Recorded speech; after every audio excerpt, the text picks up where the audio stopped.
Welcome to America with an Accent. According to data available, some minority groups have suffered the most from COVID-19. Why is it so? What are the reasons? What does research show? How much of this situation is system-made, and how much of this situation can be attributed, if at all, to genetic or biological factors? Also, what comes next? And lastly, when could we realistically expect a vaccine to be available? Here are the answers. I am at home, where I have been since March 17th. Have not been to the campus or to the office at NIH for, now this is, I think, the 10th week, if I'm counting right. Dr. Eliseo Perez-Table is the director of National Institute on Minority Health and Health Disparities in Bethesda, Maryland, and we reached Dr. Perez-Table in his home in Washington, D.C. Right. Thank you, Dr. Perez-Table, for being on the program. It's a pleasure to be here to talk to you about these issues. The current data suggests that two minority groups, Black or African Americans and Latinos, Hispanic or Latinos, have suffered the most from COVID-19. Do you agree with that assessment, and are you surprised by it? So first of all, the data now imply that not just African Americans and Latinos have experienced excess rates of mortality, with some regional variations, but also the American Indian population, particularly in the Southwest, have suffered disproportionately. And there are increasing data coming from Hawaii and California that Pacific Islanders also increase. So it appears that most minority groups have had excess burden from this pandemic. And in fact, there's actually a report from the United Kingdom that South Asians there had excess mortality. So it is, I think, broadly perceived now that this is across the board. Latinos and African Americans are the most numerous, so it was easiest for us to see, and they're most spread out, so we can see it in terms of different population focus. Okay. Retrospectively, I would say no, I'm not surprised, although I couldn't have predicted that 4 months ago. It was an infectious disease, an epidemic, and I say, well, we'll see what happens. And based on what we know about, let's say, influenza epidemics every year, there are no disproportionate burden of mortality that have been found for Latinos and African Americans from that. Every year, seasonal flu. So there was no past basis on which to think this. Historically, tuberculosis was more common in poor people of any color. And of course, minorities tend to have a higher proportion of poor people. So we would see more tuberculosis in certain populations, but those were usually explained by issues of crowding and more likely to have undiagnosed infectious individuals. In this case, the virus has a way of affecting the body, although it starts in the lungs, can affect multiple organ systems. That's become increasingly clear, from the brain to the heart to the kidneys to the gastrointestinal tract. And in some people, it leads to severe disease. Much sicker, much higher proportion get very, very sick compared to other experiences of respiratory viruses that we have had. Including influenza or the SARS COVID-1 epidemic in the early 2000s. Latinos, African Americans, other minority groups have a higher proportion of what appear to be clinical conditions that increase the chance of severe disease. So it starts with heart disease, heart failure in particular. It goes on to obesity, and most importantly, probably diabetes. So that's a reason we see, one of the reasons we think we see excess mortality. Right? So this is what we hear referring to as underlying conditions, is that correct? That is correct. And we're not talking about uncommon underlying conditions. Almost half of US minority adults, particularly, well, both men and women have obesity. Over 20% of Latinos and African Americans have diabetes, of adults over 40. We see diabetes in excess in all minority groups compared to whites. And there is a socioeconomic gradient as well. So these are conditions that are common even if well managed, it may lead to some underlying um, weakness in the body's immune system, in how the body manages and fights off this novel virus. Now, the second factor is higher likelihood of being infected. Of course, with more people get infected, the number who end up with severe disease goes up. So minorities and poor people tend to live in more crowded housing, in more dense neighborhoods, and they're just more likely to be exposed and more likely probability to be infected. As data has emerged on this from a couple of centers that have been reporting cases by race ethnicity, not just deaths, this has become evident as well. So, when you say when overcrowding, are you referring just to the living conditions, or are you implying the working conditions as well? Both, because particularly true among immigrant generations, often 2 or 3 families are sharing a household. Sometimes it's 2, 3 generations within a family, extended family. And people, more people go into a room to sleep than that the average American family would have. So social distancing, or physical distancing as I prefer, within a household is a privilege in those individuals, for those households. So that's on one hand. The other hand, the minority community members are more likely to live in apartment buildings. You're more likely to run into people. You're in more densely populated neighborhoods. Now, if you live in New York City, everyone's crowded, right? Yes. But in general, cities like Washington, D.C., the people who are more upper middle class, or live in more suburban homes with yards and distance between the households, as opposed to a 10-story building with 100 apartments, where and it's not bad crowding, it's just the way people live in an urban environment. And it has its advantages too, in terms of convenience of transportation, and being able to walk to get to shop, etc. But in this case, you're just more exposed, and that's what I'm referring to. So. And now I do have a question before we move to what comes next, how we can address the situation. And I wanted to refer to what you just shared with us, the findings in the United Kingdom as well. Yes.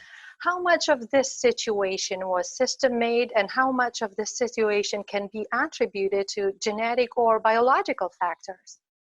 So on I'll answer the latter part first. We have no evidence that any of this is genetic or biological. But it is a question that needs to be studied empirically. And NIH scientists and others, I'm sure, are beginning to look at profiles of genes to see if there's a signal that differentiates why 20% of people infected with this COVID-19 virus get really sick, and 20% don't feel any symptoms at all. Let's just put it as an example there. And that could be a genetic factor. Maybe it's something to do with the receptor of how the virus latches onto cells. We don't know. It's speculation at this time. But it can be studied, and it should be studied. And some of that may be tracking by race ethnicity, as we have seen in other diseases. The underlying conditions, why they lead to worse disease, is also in need of study. Presumably, there's some impact on the immune ability of the body to fight the virus, and why some people get infected and contain the virus to the point they don't even get any symptoms. And then there are those who develop severe disease. So I think all of this needs to be evaluated. Now, you implied the underlying, so why people have diabetes, why people have obesity, why people have heart disease is complicated. We've always thought, well, it's your individual behavior and what you did. And, like, let's say you got lung cancer because you smoked for 50 years, let's say. But most chronic disease outcomes are not that simple. And there are complicated factors that go into it. Some of it is individual behavior, some of it is biology, individual biology, but a lot of it is also social and and structural. Can you be more specific there, please? When it comes to social right. factors. So the ability to have an environment that promotes healthier living or lifestyle, for example, on the nutritional level, it's much easier to get calories from dense caloric foods that are unhealthy in terms of the way they're prepared and what they do to you, than to actually purchase healthy, fresh fruits and vegetables or healthier protein sources. And this is a structural problem because it's driven by economics and it's driven by access and marketing that create and shape and influence food preferences. And it doesn't have to be that way. We can sort of create different policies to at least make them more level on the playing field. Another is the promotion of physical activity. We created a culture of a motor vehicle. It was for a variety of reasons, given the 20th century advances that occurred. Now, perhaps privately moving in your car is safer than going into metro, given the respiratory virus. But what that does do as well is it limits people's normal physical activity of walking, even just basic walking. As we stop doing heavy physical labor in our work to earn a living, and more the economy became service, intellectual, travel service or information generation and processing. These are sedentary jobs, and then one has to structure or create physical activity that is separate from your work. Not all work is that way, of course. Domestic workers and construction and other physical warehouse workers physically do a lot of work, but it does everyone good to have a certain amount of activity, of physical activity, of raising your heart rate and getting physical exercise. That's good for everything we've ever looked at, except maybe your joints, your knees and your feet, if you work too much on concrete. And yet our society has not facilitated that. And I think that contributes to obesity and diabetes and hypertension and heart failure. And so it is, as you see, this vicious cycle that we've gotten ourselves in for decades. And now we're seeing one of the costs of that when we get this kind of pandemic. I would like you to refer to that example that you mentioned in San Francisco, that there was only one convenience store. Oh, yes. So San Francisco is known in the U.S. as, it's a beautiful city. I lived there for 37 years. It's the birth in many ways, of high tech. It is wealthy. There are a lot of wealthy people living there, a lot of professionals. It's very diverse as well. The southeast part of the city of San Francisco, which is like a square, 7 miles by 7 miles, is the Bayview Hunters Point neighborhood. Historically, it was African-American neighborhood of San Francisco. There was a naval base there. It's now it's a toxic site, so it is being it is gradually being cleaned up. And the neighborhood has become much more diverse. There's a lot of Southeast Asian families have moved in, as well as Latino families. There remains to be predominantly African-American and minority neighborhood. There isn't a single full-service supermarket in that neighborhood for reasons that relate to whatever, zoning, cost, a variety of reasons. There have been efforts, and there may be one now. It's been 5 years since I lived in San Francisco, but it's just embarrassing that we couldn't provide that for that community. There were lots of liquor stores, lots of convenience stores, but not any full service supermarket, of any of the big box brands could have gone in there. So that's an example of in a city where everyone thinks There's a lot of wealth, a lot of opportunity, a lot of caring really for the poor people in the city. It does do that. But in this neighborhood, we had not been able to crack that barrier. Okay, well, it is a complicated issue, especially the social part of the problem. But right now, I really want to see your perspective, your institution perspective, and what comes next. What can we do to address the situation, current situation, the COVID-19 situation? Right. Well, the National Institutes of Health is a research agency, right? So our science-based research agency. So our focus is always on what's the research question, what's the science response to COVID, Yes. and there's lots of activities on the preclinical therapeutics, vaccine development, clinical treatment. From my institute's perspective, our institute's perspective, we're concerned about social, behavioral, and structural issues that affect health disparity populations and other vulnerable populations as well. And so we've working together with other institutes, National Institute on Mental Health, National Institute on Aging, and several other institutes have been caucusing, have been working together about what kind of research projects are we going to support, and we're going to try to bring together our resources to support the best science in these areas. In addition to that, as Dr. Collins outlined in a hearing at the Senate just a couple of weeks ago, there has been money appropriated by Congress, which NIH has decided to use a significant portion of that to develop and implement community engaged or community-based interventions to promote testing for minority or health disparity populations and vulnerable groups in communities that have not had the benefit of access to these test sites. So these could be rural communities, minority communities, or poor, underserved urban communities.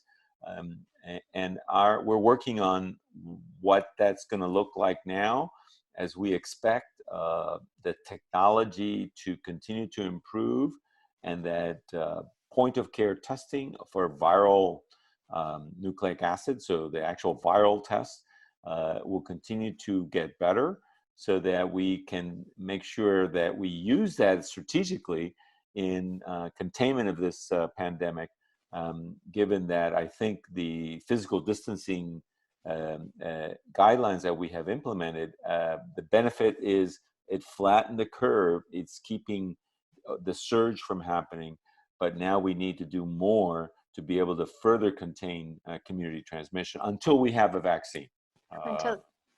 So we have the tests, make it available. We do have the point of care that NIH and engineering minds are working on producing. Correct. And at the same time, we have the effort to figure out a vaccine. Am I correct in summarizing all those three? That's true. And also people are looking at therapeutics.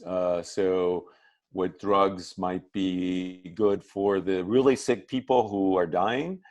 How can we lower that mortality? And then also there's some efforts on early treatment and preventive treatment. So in the vaccine is probably the one that with the most resources or most effort is going on. And it looks, initial reports are promising, although, we have to wait and see. When you say promising, do we have a time frame when we can have a vaccine? Well, or? I think the most optimistic time frame would have us having a vaccine by early 2021. Okay. But as Dr. Fauci has said, everything has to go just right, and we have to get lucky too. Okay. So it could well work out that way, but I wouldn't be surprised that it will take longer. But the scientists who are experts in this area feel fairly confident that they can manufacture a vaccine that will generate some level of immunity. We don't know what level. It could only be partial. It could only be temporary in terms of 2-3 years. Unlike, some vaccines, you have lifetime immunity pretty much, or almost lifetime immunity from an infection, like say measles or so. I don't want to instill fear here, but And I hope the test will be available and Yes. all your effort will yield something useful for the situation.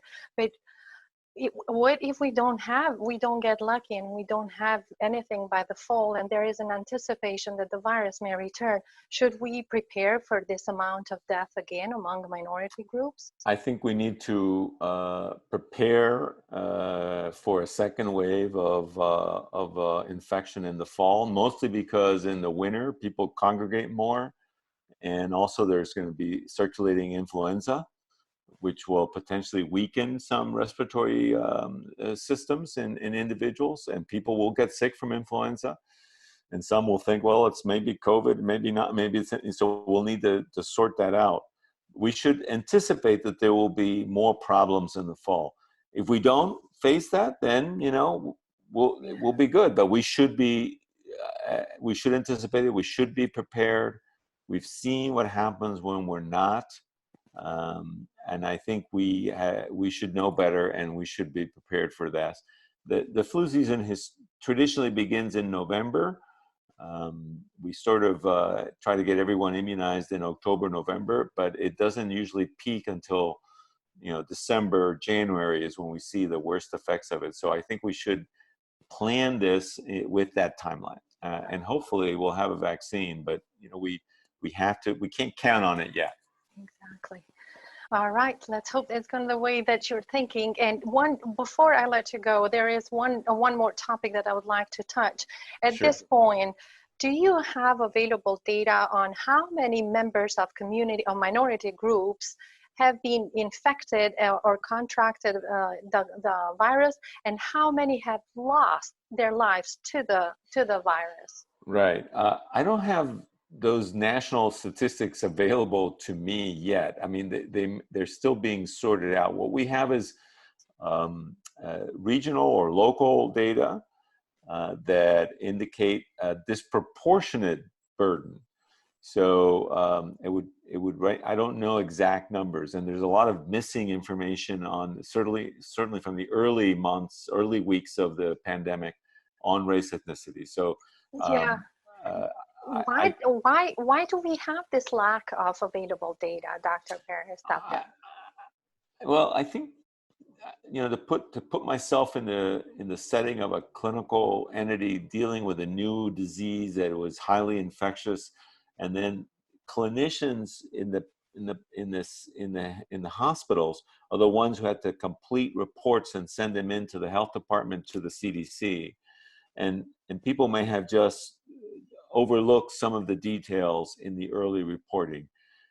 As it became clear that there was excess morbidity, mortality, there's been not more attention paid to generating that information on race ethnicity. So I feel confident that we'll have better data. It's never perfect, but we recognize that.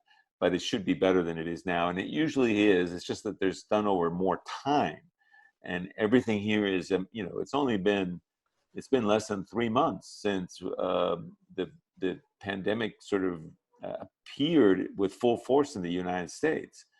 Early March, we were still not seeing that many cases. So you're seeing that kind of information coming to you right now, although it's correct. not at the level that you would like to see, but it has been gathered at this point. Is that correct. right? Correct.